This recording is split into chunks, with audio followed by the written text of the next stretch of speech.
di dalam banyak negara, fayamlikuha, sehingga para muslimin bisa memiliki terhadap negara-negara Islam. Wala yubaddilannahum min ba'di khaufihim amna, dan sungguh Allah Ta'ala akan mengganti untuk mereka semua dari perasaan takutnya mereka menjadi rasa aman, rasa sentosa, rasa damai. Ya, wala yubaddilannahum ini bisa bitakhfifi wa tasydid. Kalau bitasydid wala yubaddilannahum. Kalau bitakhfif berarti wala yubaddilanhum, itu ya. Nunggu ya, takhfif. Min ba'di khaufihim ay minal kufari amnan. Allah Ta'ala sungguh akan mengganti untuk mereka semua setelah rasa takut yang mereka miliki kepada orang-orang kafir, akan Allah Ta'ala ganti menjadi sebuah amna atau sebuah keamanan, sebuah kesentosaan, kedamaian. Waqad anjazallahu wa'dahu lahum bima dzukir wa asna alaihim biqaulihi ya'budunani la yusyrikuna bi syai'a. Dan sungguh Allah Ta'ala benar-benar telah merealisasikan terhadap janjinya untuk mereka dengan janji-janji yang sudah disebutkan tadi. Itu sudah direalisasikan oleh Allah. Wa asna alaihim, dan Allah Ta'ala itu memuji terhadap mereka, orang-orang yang beriman dan beramal solih, dengan daunya Allah, ya'budunani, mereka orang-orang yang beriman dan beramal solih itu menyembah kepadaku dalam keadaan tidak menyekutukan kepadaku sama sekali, tidak menyekutukan kepadaku sesuatu apapun. Huwa musta'nafun, ya'budunan itu merupakan kalam yang musta'naf, kalam yang menjadi permulaan kalam yang sifatnya fi hukmi ta'lil, yang menjadi berada di dalam alasan, menjadi hukum. Secara hukum itu menjadi sebuah alasan. Yakni seperti yang dalam kitab Sawinya sampean bisa lihat, kenapa kok mereka orang-orang yang beriman dan beramal soleh itu pantas mendapatkan hal tersebut. Yakni mereka dijadikan pemimpin oleh Allah, mereka dijadikan agamanya itu merupakan agama yang tampak, agama yang unggul di atas seluruh agama. Kemudian mereka mendapatkan rasa kesentosaan, kedamaian setelah hati mereka penuh dengan sebuah rasa takut. Mereka semua mendapatkan hal tersebut karena ya'budunani la yusyrikuna bi syai'a, karena mereka itu menyembah kepadaku Allah dan tidak menyekutukan kepadaku sesuatu apapun. Ini maksudnya fi hukmi ta'lil. Terakhir, wa man kafara ba'da dzalika fa ulaika humul fasiqun. Barang siapa yang kufur setelah hal tersebut, yakni setelah diberi sebuah kenikmatan, ayil in'ami minhum bihi, setelah diberi sebuah kenikmatan, fa ulaika humul fasiqun, maka mereka adalah orang-orang yang fasik. Wa awwalu man kafara bihi qatalatu Utsmanah radhiyallahu anhum, dan yang paling pertama mengkafiri terhadap sebuah nikmat-nikmatnya Allah yang ada 3 itu adalah para pembunuhnya Sayyidina Utsman. Para pembunuhnya Sayyidina Utsman radhiyallahu anhu. Fasaru yaktatiluna ba'da angkanu ikhwan, sehingga mereka itu menjadi gelut setelah mereka itu merupakan saudara. Mari ingatan.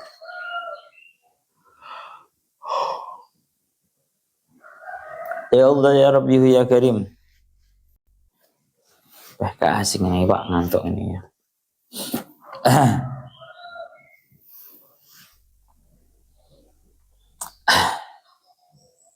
Kita terangkan yang satu ini aja ya. Satu ayat ini aja. Ini merupakan ayat yang sangat agung sekali. Sangat agung sekali. Giling-gilingan tenan. Janji Gusti Allah untuk orang-orang yang beriman dan beramal solih itu 3. Di ayat ini loh ya. Di ayat ini janjinya Allah Ta'ala untuk orang-orang yang beriman dan beramal solih itu ada 3. Yang pertama, la yastakhlifannahum fil ardh, akan Allah Ta'ala jadikan sebagai pemimpin di atas muka bumi. Satu. Yang nomor dua, yaitu wala yumakkinanna lahum dinahum alladzi irtadha lahum, akan dijadikan oleh Allah Ta'ala agama yang merupakan agama yang unggul di atas seluruh agama. Yang nomor tiga, yaitu wala yubaddilannahum min ba'di khaufihim amna, yakni mereka akan mendapatkan sebuah kedamaian setelah hati mereka yang penuh dengan rasa ketakutan. Ya, paham ya? Secara garis globalnya dulu koyo ngono. Sekarang kita ke membahasnya secara tafsil, dan ini yang paling enak penjabarannya ada di dalam kitabnya Syekh Mutawalli Asy'arawi. Beliau menjelaskan secara gamblang. Pertama, wa'adallah, Allah Ta'ala berjanji. Ini pun bolak-balik kalau sampai akan iling-ilingan, kalau sudah Allah Ta'ala yang berjanji, maka itu pasti innallaha la yukhliful mi'ad. Allah Ta'ala itu tidak akan pernah mengingkari janji. Bedanya janjinya Allah dengan janjinya para makhluk adalah kalau Allah Ta'ala pasti merealisasikan terhadap janjinya, tidak mungkin ingkar janji. Kenapa? Karena Allah Ta'ala itu adalah zat yang qadim, yang tidak berubah-ubah, satu. Yang nomor dua, karena Allah Ta'ala itu maha kuasa. Maha kuasa untuk merealisasikan terhadap seluruh janjinya. Beda dengan janjinya seorang manusia. Seorang manusia terkadang tidak bisa menepati terhadap janjinya, itu karena faktornya dua. Yang pertama, hatinya berbolak-balik, ya, mang karepane iya marangno berubah dadi enggak.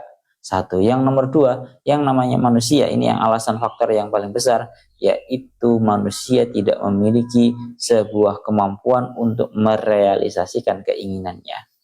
Mang karepane budal, kok marangno sekarang ternyata ada halangan. Jadi ini orang mampu.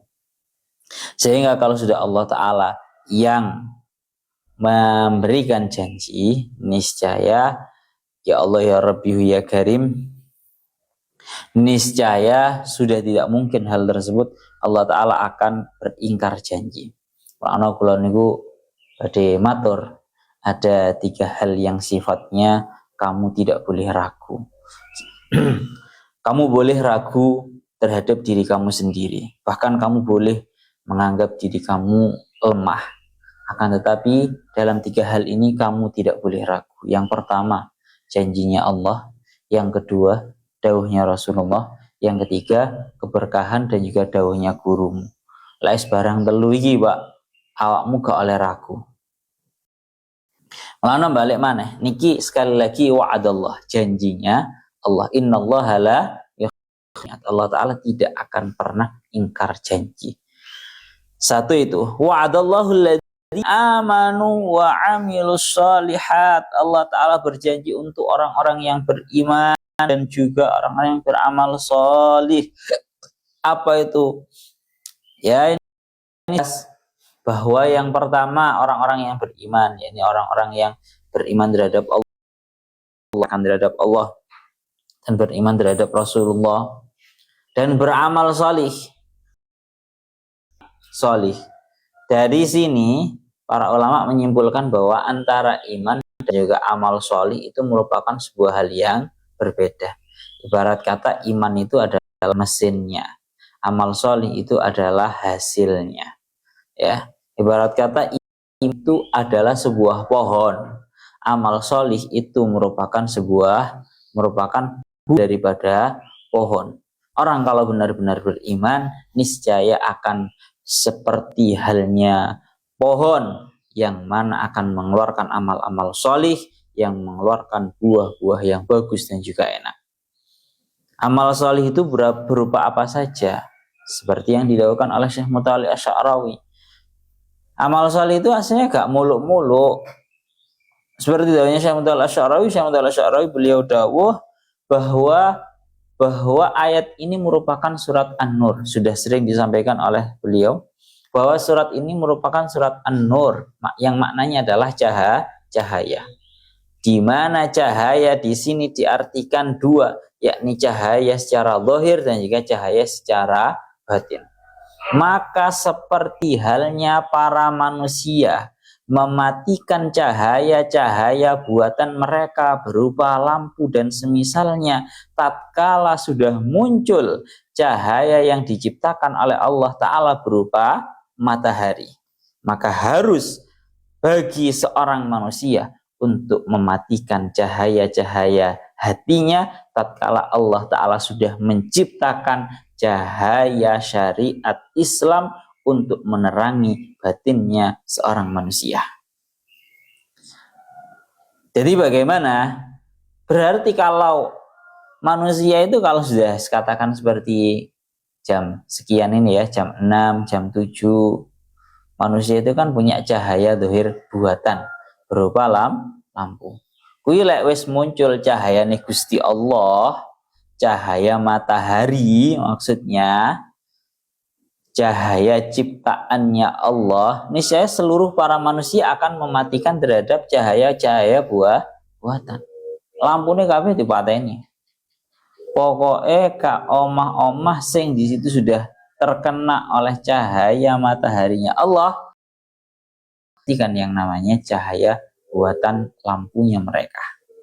Sama tatkala seorang manusia itu mereka memiliki siasat untuk menerangi hati, memiliki sebuah aturan untuk menenangkan hati, maka tunduk dan dimatikan di hadapan cahaya syariatnya Allah.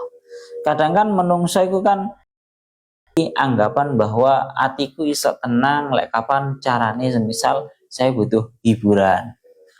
Iso tenangi hatiku kelawan hiburan jarene menungso.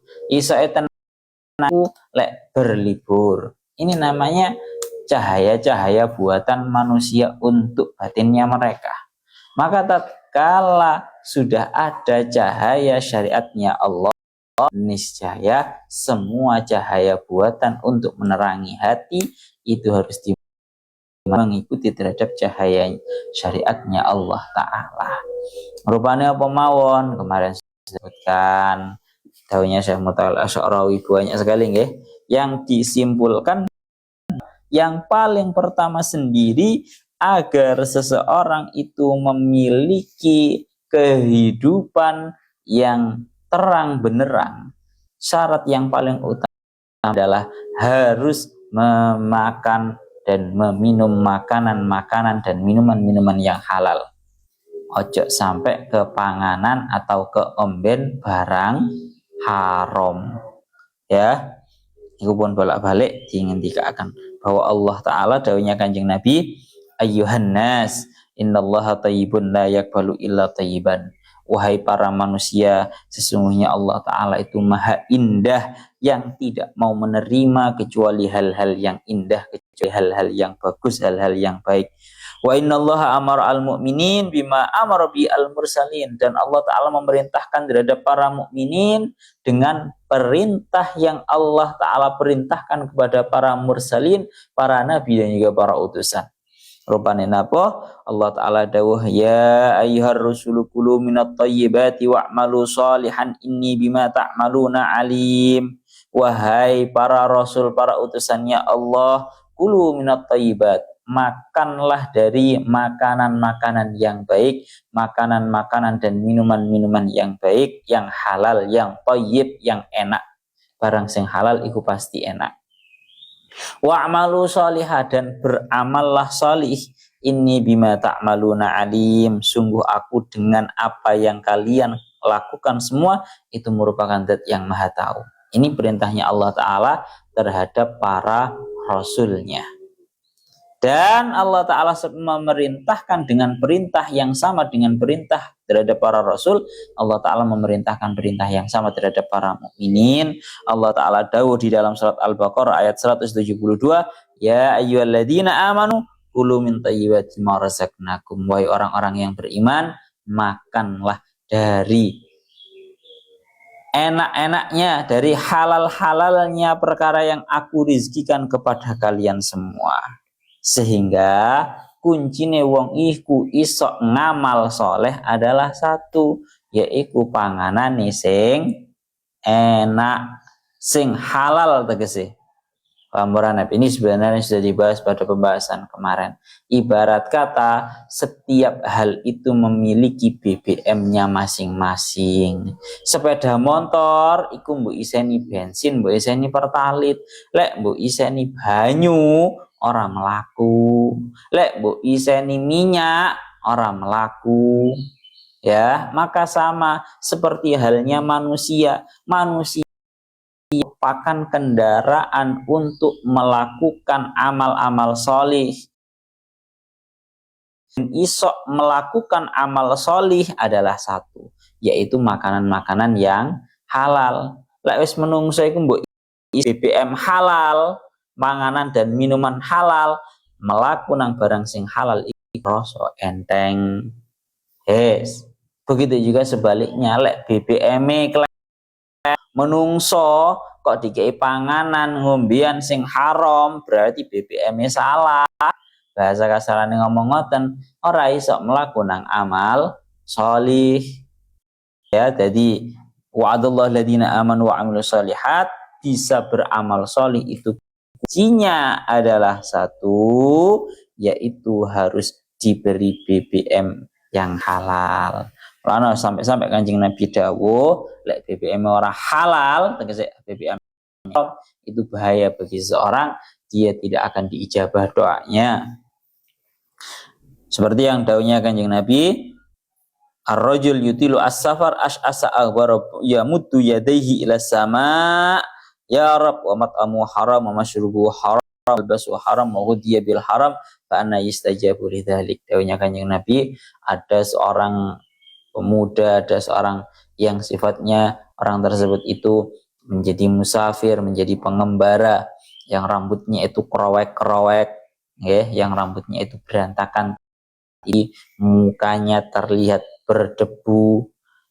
Kemudian dia mengangkat tangannya seraya berkata, berdoa, meminta terhadap Allah, berkata, ya Rabb, wahai Tuhanku, dalam keadaan dia makanannya haram, pakaiannya haram, dan dia itu diberi kekuatan dari hal-hal yang haram, maka bagaimana mungkin dia itu doanya diijabah? Pun nggih. Niku ngoten. Itu arti dari wa'amilus sholihat.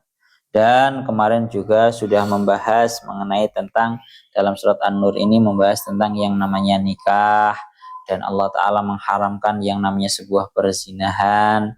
Itu tujuannya juga dalam rangkanya adalah amal solih, yang mana dengan perintah-perintah tersebut Allah Ta'ala ingin menjaga kelestarian, keselamatan al-mujtama', ya, orang-orang yang berada di atas muka bumi ini, dan keselamatan khilafah, keselamatannya status pengganti di atas muka bumi ini.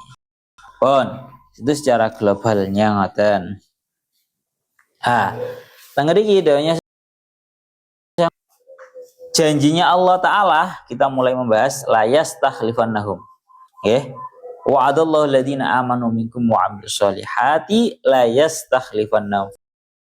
Allah Ta'ala akan menjadikan mereka orang-orang yang beriman dan beramal solih sebagai pemimpin di atas muka bumi ini, penggantinya Allah. Jadi manungsa ini statusnya adalah khalifatullahi fil ard, penggantinya Allah di muka bumi. Artinya tugasnya manusia di atas muka bumi ini adalah merawatnya, merawat dengan berbagai perawatan yang dohir dan juga yang batin.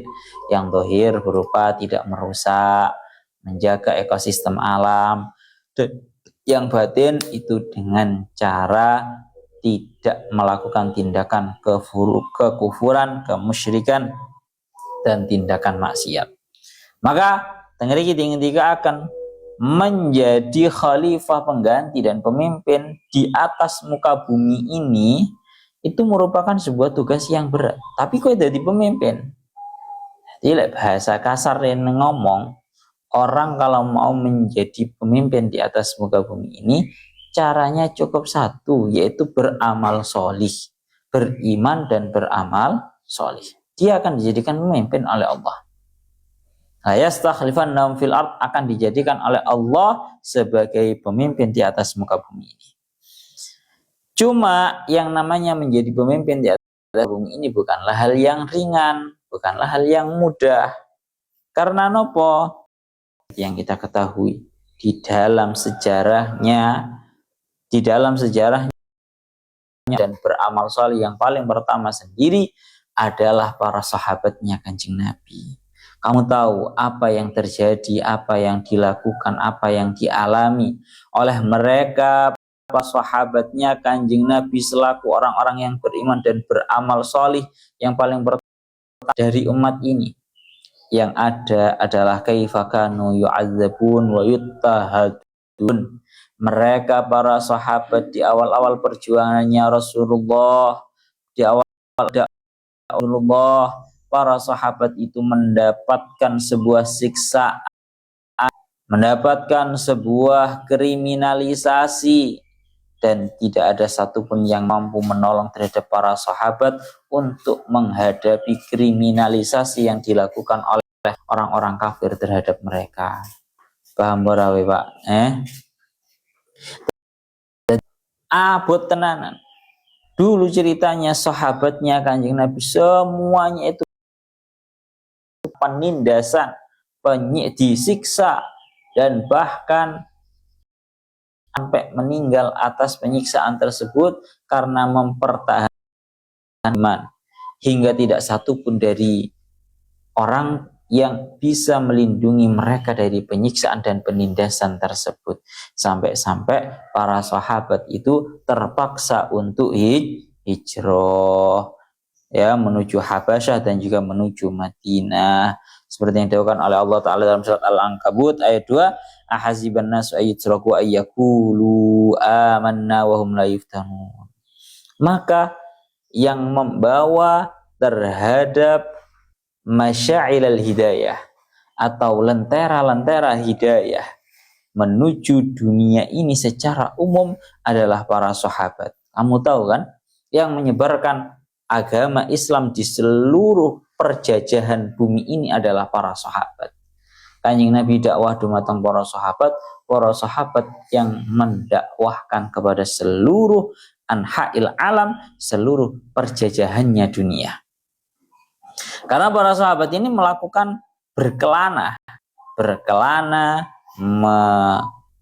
melakukan perjalanan di atas muka bumi ini hingga jarak yang sangat jauh. Lah cuma ini dawuhnya Syekh Muhammad Al-Asy'ari, orang itu sebelum dia berdakwah, pelajaran yang diambil daripada para sahabat loh. Dawuhnya Syekh Muhammad Al-Asy'ari, fala budda ayyurabbu hadi tarbiyata al-qasiyata. Maka wajib mereka itu dididik dengan didikan yang sangat keras. Jadi didikan yang dialami oleh para sahabat sebelum mereka itu diangkat untuk menjadi pemimpin yang sifatnya bisa berdakwah menyebarkan seluruh agama Islam adalah mereka mendapatkan penindasan, mendapatkan penyiksaan yang sangat hebat daripada orang-orang kafir. Dan mereka diuji wa ayyum tahanu kulla hadzal imtihan. Mereka diuji dengan ujian yang sangat berat. Dan dalam keadaan wahum ya'lamuna jayyidan samana hadit tadhiyah wa yang tadiruna sawabaha min. Mereka para sahabat itu tahu secara baik bahwa sesungguhnya pengorbanan ini pasti akan terbayarkan dengan pahala Allah Ta'ala. Maka fa'ahlul haqqi yadfa'una, maka yang ada orang-orang yang beriman, orang-orang yang hak, orang-orang yang bersungguh-sungguh, orang-orang yang benar itu memberikan terhadap bayarannya terlebih dahulu, memberikan pengorbanan terlebih dahulu, yang kemudian mereka benda yang mereka korbankan itu tadi. Beda dengan orang-orang ahlul batil. Kalau orang-orang ahlul batil itu jaluk barangi enek dhisik marono baru bayar. Maka intinya seperti ini loh, ben paham. Intinya itu kayak ngeten. Bahwa ya Allah ya Rabbi ya Karim, orang-orang yang beriman dan juga beramal solih yang diangkat oleh Allah Ta'ala sebagai pemimpin di atas muka bumi ini terutama adalah para sahabat, di mana para sahabat itu pengorbanannya juga sangat besar sekali, rupanya itu tadi sampai mereka itu sebelum bisa berdakwah secara umum mereka harus mendapatkan sebuah pengorbanan terlebih dahulu, membayar pengorbanannya terlebih dahulu, berupa mereka orang-orang yang beriman itu disiksa, ditindas, mengalami kriminalisasi daripada orang-orang kafir sampai mereka itu hijrah menuju Habasyah, hijrah menuju Madinah dalam keadaan tidak satu pun menolong terhadap mereka. Ini kata sengatan makanya dilanjutkan tentang ngeriki. Ya Allah ya Rabbi ya Karim, wa'adallahu alladhina amanu minkum wa amilus solihat la yastakhlifannahum fil ardi kama stakhlafal ladina min qablihim. Ngeri dawanya maka diberi orang yang beriman, yakni dijadikan pemimpin, itu bukanlah hal yang baru. Dari zaman dahulu ceritanya itu memang seperti itu, Pak. Tafsir Jalalainmu kan ingin dikatakan bahwa sepertinya orang-orang sebelumnya orang-orang yang beriman, yakni dari golongan Israel, jadi kaum Bani Israel itu merupakan pengganti daripada yang terlalu meseso, ya, karena saking mesesane, karena saking dolimi, kemudian Israel yang pada waktu itu kaum Bani Israel itu sangat nurut terhadap nabinya. Sebagian kaum Bani Israel itu sangat nurut terhadap nabinya sehingga dijadikan oleh Allah sebagai pengganti, sebagai pemimpin. Maka ketika kok dunia ini berbalik lagi, banyak orang-orang yang masih bertindak yang seperti itu, bertindak buruk, maka orang-orang yang beriman dan beramal sholihlah yang dijadikan oleh Allah Ta'ala pemimpin dan juga diganti. Lah, tengah ini jangan dikaakan ngoten.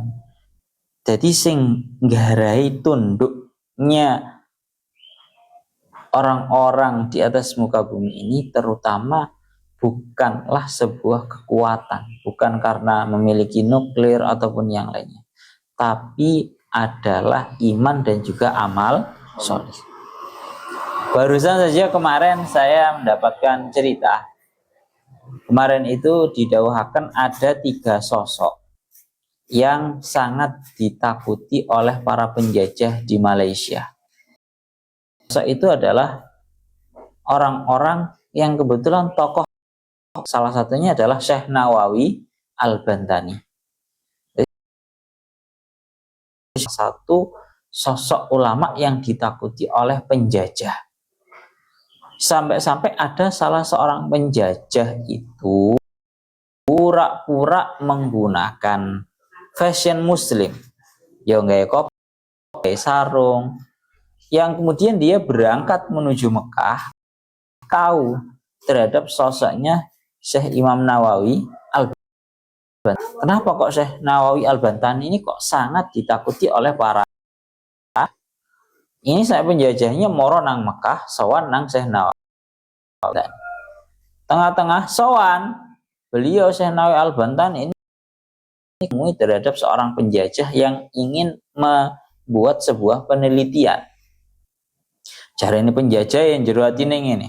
Tak kira Syekh Nawawi Al-Bantani itu adalah sosok yang sangat gagah besar sehingga ditakuti oleh para penjajah.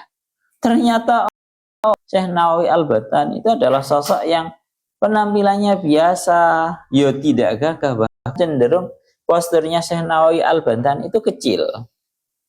Ya kayak orang Indonesia umumnya lah, orang gagah gede kayak orang Arab. Pasti posternya Syekh Nawawi Al-Bantani itu kecil, orang gagah, orang gede dhuwur mboten. Dari situ yang penjajah tersebut yang sowan itu kaget. Kok iso ada orang ya ora gagah ya beliau posternya kecil seperti ini malah ditakuti oleh orang-orang penjajah. Ditakutinya karena beliau adalah seorang ulama. Jadi ini wa'adallahu alladziina aamanu minkum wa 'amilus sholihat. Dia akan dijadikan pemimpin oleh Allah itu syaratnya beriman dan juga beramal soleh. Tapi orang enteng, Pak. Jadi pemimpin itu orang enteng. Jadi secara eksplisit ini maknanya adalah untuk para sahabat, terkhusus untuk para sahabat yang ada 4 yang menjadi khulafaur rasyidin. Mulanya disebut dengan khulafa. Khulafa itu jamak dari khalifah. Khalifah itu pemimpin. 4 khulafaur rasyidin. 4 pemimpinnya para, yaitu yang paling pertama Sayyidina Abu Bakar, yang kedua Sayyidina Umar, yang ketiga Sayyidina Utsman, yang ketiga Sayyidina, yang mana ini estafet kekhalifahan akan senantiasa terus dilanjutkan oleh orang-orang yang beriman dan juga beramal soleh. Dalam hal ini adalah para wali. Dalam hal ini adalah kalau zaman kita adalah para kiai. Deloken Pak para kiai sing ahli beriman dan juga ahli dalam beramal soleh.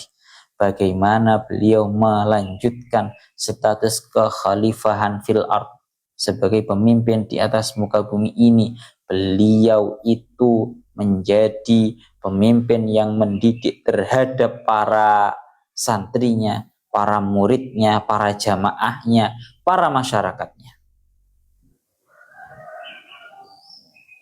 Ini yang memegang adalah nopo? Para kiai, dan seluruh orang-orang yang beriman dan juga beramal soleh. Pun, tapi yo ngono mang melakno. Menjadi pemimpin itu sebuah hal yang sifatnya itu tidak mudah. Pengorbanan harus dibayarkan terlebih dahulu, baru kemudian kamu akan mendapatkan buah dari pengorbanan tersebut. Seperti halnya para sahabat yang menyerahkan pengorbanannya terlebih dahulu berupa mereka ditindas, disiksa, dikriminalisasi oleh orang-orang kafir, hingga tidak satu pun yang mampu membela, melindungi terhadap para sahabat, hingga terpaksalah para sahabat untuk melaksanakan hijrah menuju Habasyah, hijrah menuju Madinah. Setelah pengorbanan tersebut, baru kemudian niki loh, saking besarnya pengorbanan para sahabat di awal-awal perjuangannya Islam, tengeri kita akan hatta inna Rasulullah sallallahu alaihi wasallam hina al-Madinata fi jam'in min sahabatihi istaqbalahu al-ansar bil haf wa tahdanuhu haula'il muhajirin wa fa'alu ma'amnu dajannal isar laisa lahu masilan fi tarikhil basyariyah. Ngriki ngendika akan tatkala Kanjeng Nabi dan juga seluruh para kaum muhajirin itu berpindah kepada Madinah, maka disambut hangat oleh para sahabat Ansor, disambut dengan cara sampai dipeluk, ya, dipeluk oleh para sahabat Ansor, dan bahkan terjadi sejarah numudaj atau sebuah manhaj yang sifatnya itu isar, mendahulukan terhadap orang lain, yang sifatnya tidak pernah terjadi di dalam sejarah kemanusiaan, yaitu Kanjeng Nabi mampu mempersaudarakan antara kaum muhajirin dan juga kaum ansor, yang mana yang paling bahasanya ada isar itu nopo nggih istilahnya berbagi harta, bahkan tengeri kita akan bahkan sampai wahwal hunaka isaron a'dhamu min ayyu aridal ansari zaujatihi alal muhajir yaqul ikhtar ihdahuma utalliqha laka ila hadi darajah fa'ala al iman bi nufusil ansor. Tengeri kita akan bahwa belum pernah terjadi di dalam sejarah sebuah tindakan kemanusiawian, bahasanya ngaten, tindakan kemanusiawian, berbuat baik antar sesama manusia, tidak pernah terjadi yang seperti halnya terjadi dalam golongannya Bani Ansor dan juga kaum Muhajirin. Rupane nopo kaum Ansor dan juga kaum Muhajirin? Rupane nopo? Bahkan kaum Ansor itu sampai berkata kepada salah satu kaum Muhajirin, "Hei, kamu orang Muhajirin, kamu lihat dari beberapa istri yang aku miliki itu, kamu mana yang kamu mau, ambilin. Saya talak kemudian nikahilah." Dan bahkan kaum Ansor itu sampai ngekei setengah hartanya kepada kaum Muhajirin. Bayang nih Pak, bojoku sing mbok arepi peken kok tak kei duit pisan separuh hartaku. Ini merupakan sebuah tindakan kemanusiawian yang belum pernah terjadi di dalam sejarah dan bahkan mungkin tidak akan pernah terjadi kembali. Ini semua tidak bukan atas dasar sebuah keimanan yang dibimbing langsung oleh Rasulullah. Ya Allah ya Rabbi ya Karim. Oleh karena itu tatkala orang-orang Quraisy melihat terhadap kebaikannya orang-orang Ansar terhadap kaum Muhajirin, kaum Quraisy itu kepanasan. Kok iso kaum Ansar sebaik itu kepada kaum Muhajirin? Mereka datang cuma membawa badan, akan tetapi difasilitasi, bukan hanya difasilitasi, benar-benar diberi oleh kaum Muhajirin, oleh kaum Ansor, dikei harta, dikei omah, dikei napa jenenge alas, dikei kebun.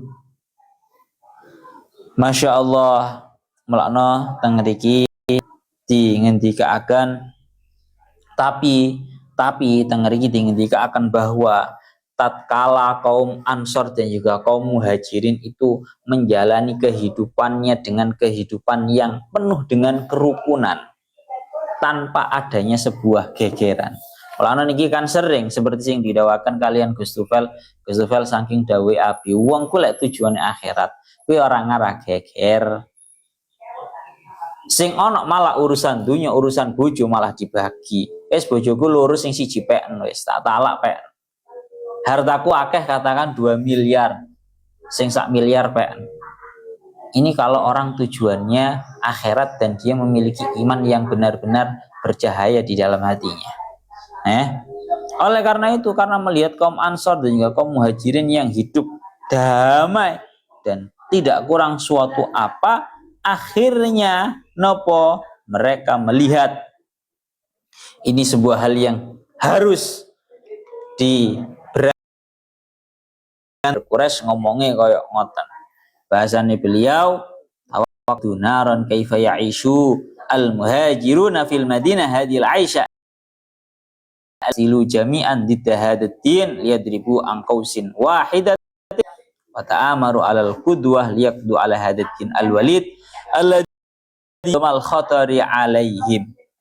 Orang kafir Quraisy tidak menjadi diam melihat kehidupan indah antara kaum Muhajirin dan juga kaum kafir Quraisy berniat ingin untuk memberes.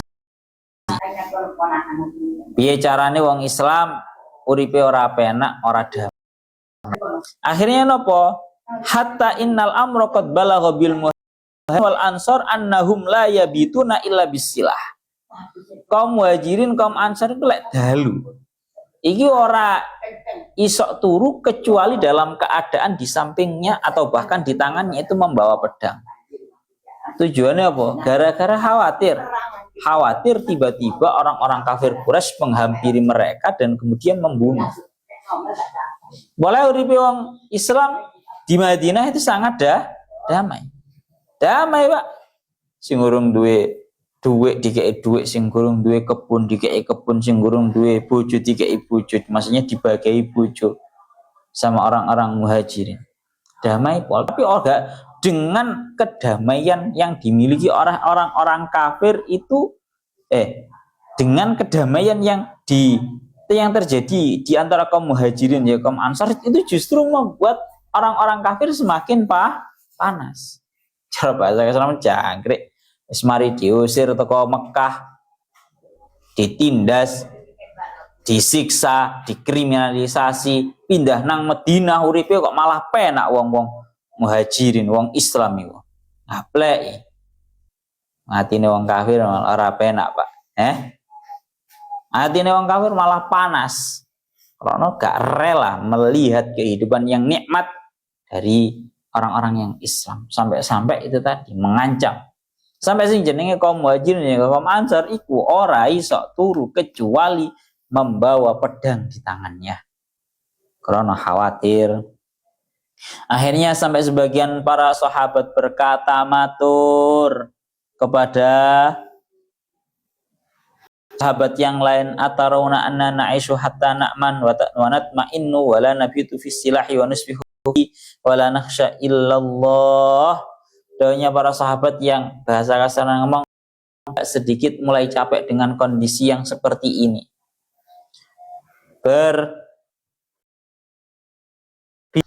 Kira-kira kapan yo awak dewe, kira-kira kapan ya kita tidur nyenyak tanpa membawa pedang di samping kita. Kita tidak takut kecuali hanya kepada Allah. Kira-kira kapan iso kaya ngono? Uripe aman, damai, sentosa. Ahunaka amalun fi hadhil ghayah. Apakah hal itu bisa dicapai? Dan bahkan ada yang sampai sebagian yang sampai berani matur dumateng Kanjeng Nabi. Nabi ya Rasulullah, abadat dahri nahnu khaifun. Ya Rasulullah, apakah untuk selamanya kita ini dalam hidup dalam penuh ketakutan seperti ini? Tidak bisa tidur kecuali dengan membawa pedang, tidak bangun kecuali dalam keadaan pedang masih berada di tangan. Maka halayatina yaumun nadau fihi asilaha wa nabitu aminin. Ya Rasulullah, kira-kira mungkin boten terjadi atau ada sebuah kesempatan hari di mana kita bisa meletakkan pedang-pedang dan senjata-senjata kita sehingga kita bisa tidur dalam keadaan aman, tenang, damai, sentosa. Maka Rasulullah berkata, fayaqulun Nabi sallallahu alaihi wasallam bilisanil wasik man min wa'ti rabbih wa laysa kalaman qad yukadzabu fi ma ba'du la tasbiruna illa yasira. Kalian semua tidak akan bersabar kecuali di dalam waktu yang sangat sebentar. Gampangane ngomong, sabaro diluk ya.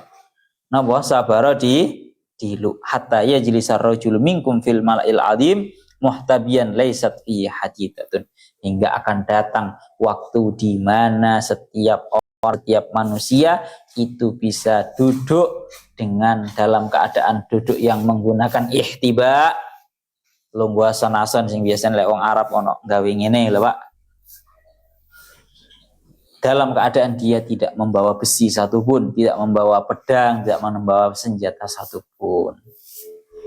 Inilah arti daripada Allah Ta'ala yang mriki dikaaken, ya Allah ya Rabbi ya Karim la yastakhlifannahum fil ardi kama stakhlafal ladina min qablihim wala yumakkinanna lahum dinahum alladzi irtadha lahum. Ya. Dan Allah Ta'ala akan menampakkan untuk mereka agama mereka yang Allah Ta'ala ridhoi untuk mereka. Artinya bagaimana? Agama Islam ini akan benar-benar dijadikan oleh Allah Ta'ala sebagai agama yang unggul di atas agama yang lain. Ana teng mriki bahwa al-Islam bi ayyidhiru jamil adi. Allah Ta'ala akan menampakkan agama Islam ini unggul di atas seluruh umat dan bahkan wa yuwasi'u lahum fil bilad fayamlikuha. Allah akan memperluas peta agama Islam ini. Ya, kalau dari zaman dahulu Kanjeng Nabi berdakwah cuma di Mekah. Berdakwahnya itu secara tersembunyi-sembunyi pada orang-orang keluarga dan juga para sahabat, kemudian menjadi agak lebar, kemudian terjadi sebuah penindasan hingga Kanjeng Nabi pindah ke Madinah. Di Madinah mendapatkan penyambutan baik. Akhirnya di Madinah lah Kanjeng Nabi itu mendapatkan sebuah pengikut yang masuk Islam banyak dan Islam berkembang pesat hingga akhirnya Kanjeng Nabi kembali ke Mekah dalam keadaan tidak melakukan apapun sekalipun dalam kondisi Kanjeng Nabi mampu untuk membalaskan segala bentuk penindasan segala bentuk kekerasan yang pernah dilakukan oleh orang kafir kepada baginda Nabi dan para sahabatnya. Dan setelah itu datanglah para al-khulafaur, Abu Bakar, Sayyidina Umar, Sayyidina Utsman, Sayyidina Ali, yang mana beliau adalah tokoh-tokoh yang bukan hanya hebat di dalam urusan agama, tapi juga hebat di dalam urusan sehingga Sayyidina Abu Bakar, Sayyidina Umar, Sayyidina Utsman, Sayyidina Ali, dan bahkan beliau berempat, seluruh para sahabat itu melakukan berkelana di seluruh muka bumi ini. Sampean bisa lihat yang namanya agama Islam tersebar di agama Cina, di seluruh negara di atas muka bumi ini. Niku maknane ngoten. Wala yubaddilannahum min ba'di khaufihim amna. Allah Ta'ala akan menggantikan rasa takut mereka yang selama ini mereka alami, selama ini mereka rasakan, menjadi sebuah kedamaian, kesentosaan. Itu arti daripada yang didakwakan oleh Syekh Mutawalli Asy'arawi tadi, bahwa dulunya orang-orang kaum muhajirin itu walaupun hidup dengan kehidupan yang enak di Madinah, tapi tidak aman, tidak sentosa, hidup masih dalam keadaan tidur itu membawa perang, membawa senjata. Akhirnya Allah Ta'ala sudah memberikan memberikan sebuah janji, kamu yang selama ini mengalami rasa takut, kamu jangan takut, kamu nanti akan pasti mendapatkan kedamaian dan juga kesentosaan. Sama seperti halnya beriman dan juga beramal sholih, ketika senantiasa mengalami rasa pasti datang di mana waktu akan mengatakan ada di dalam zona aman, zona damai, wis kamu nggak akan takut lagi. Nah, memang pada hakikatnya orang-orang yang selalu diuji oleh Allah dalam dawuhnya Allah Ta'ala, wala nabluwan bisyai'im minal khaufi wal ju'i wa naqsim minal amwali wal anfusi wa basyiris sabirin. Dan sungguh aku akan menguji kalian semua dengan suatu perkara yang sedikit, dan rasa lapar, rasa ya Allah ya Rabbi ya Karim, kekurangan harta. Berilah kabar gembira berupa kepada orang-orang yang bersabar. Sabar saon tawis, cara bahasane anjing nasbiruna illa yasiro, sabar saon tawis, sabar bentar, nanti pasti Allah Ta'ala itu akan memberikan pertolongannya, akan memberikan rasa amannya kepada dulunya senantiasa dalam rasa ketakutan. Orang yang beriman mendapatkan hal itu, ya'budunani la yusyrikun, karena mereka itu menyembah kepadaku Allah, mereka tidak menyekutukan dengan suatu perkara yang lain. Ngoten loh. Wong lek benar-benar menyembah terhadap Allah Ta'ala, dia tidak akan pernah merasakan rasa takut apapun. Secara dalam hal kefakiran, seperti yang sering didawahkan, bahwa kaifa akhafu minal fakri wa ana abdul ghani. Dalam urusan harta, bagaimana mungkin aku itu takut akan kefakiran sedangkan aku merupakan hamba dari Allah Ta'ala yang maha kaya. Pokoknya intinya siji. Orang yang menjadikan Allah Ta'ala sebagai segala sesuatunya, Allah Ta'ala dijadikan sebagai kekayaannya, Allah Ta'ala dijadikan sebagai sumber kekuatannya, niscaya dia tidak akan merugi. Tapi yang ngono piye ya, lek bahasane piye ya, bahwa sebuah rasa kaya kita, sebuah kekayaan yang dengan Allah Ta'ala itu beda dengan kekayaan dengan harta. Tegese wong lek kaya dengan harta kan karuan, kayak aku sugih karena aku duwe duit sekian. Itu beda dengan orang yang kaya karena dia merasa bahwa dia itu punya Allah. Paham barang? Nanti kamu akan paham sendirilah. Pokoknya lek bahasa kasaran ngomong, orang-orang yang menjadikan Allah Ta'ala sebagai sumber kekayaannya, orang-orang yang menjadikan Allah Ta'ala sebagai sumber kekuatannya, itu seperti halnya cara perkataan Jawane iku sugih tanpa bondo. Marangono ya bahasa kasarane ngomong wani tanpa senjata. Itu kalau orang sudah berada di puncak bahwa dia itu menjadikan Allah sebagai sumber kekayaannya, menjadikan Allah Ta'ala sebagai sumber kekuatannya. Ceritanya banyak, nanti terlalu melebar. Terakhir, wa man kafara ba'da dzalika fa ulaika humul fasiqun, dan barang siapa yang kufur setelah mereka adalah orang-orang yang fasik, dan orang yang pertama kali melakukan hal adalah orang-orang yang membunuh terhadap Sayyidina Utsman. Orang-orang yang membunuh Sayyidina Utsman itu merupakan orang-orang yang mengalami nikmat, sehingga yang asalnya dulu adalah merupakan saudara, Islam, damai, bersaudara, bareng-bareng, gara-gara mereka kufur terhadap nikmat, akhirnya mereka malah mengalami yang namanya kekufuran terhadap nikmat, sehingga mereka membunuh terhadap Sayyidina Utsman. Wa aqimus salata wa atuz zakata wa atiur rasul la'allakum turhamun.